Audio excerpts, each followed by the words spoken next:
तो हम इसको लिखते हैं कैसे होगा, एक जगह पर हाई टेम्परेचर, एक जगह पर लो टेम्परेचर।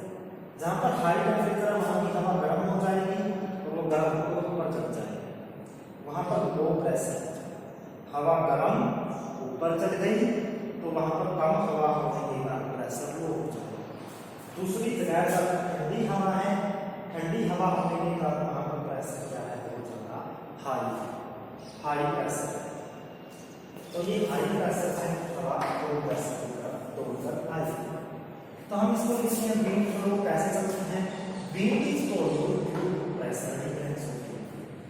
विंड कैसे पैदा होती है, क्योंकि प्रेशर में क्या होता है, एक जगह पर हाई होता है दूसरी जगह पर लो। देखिए प्रेशर डिफरेंस कैसे पैदा होता है, due to some reason there is temperature difference at two place.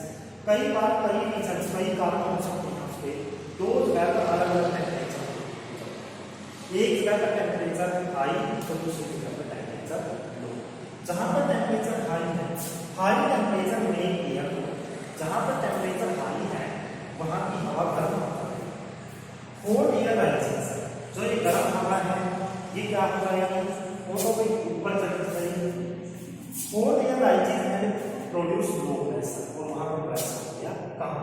अब क्या किया जाएगा, but cool air does not rise, लेकिन जो ठंडी हवा है ये बिल्कुल ऊपर नहीं चढ़ेगी, ये नीचे ही रहेगी, और प्रेशर क्या होगा, हाई।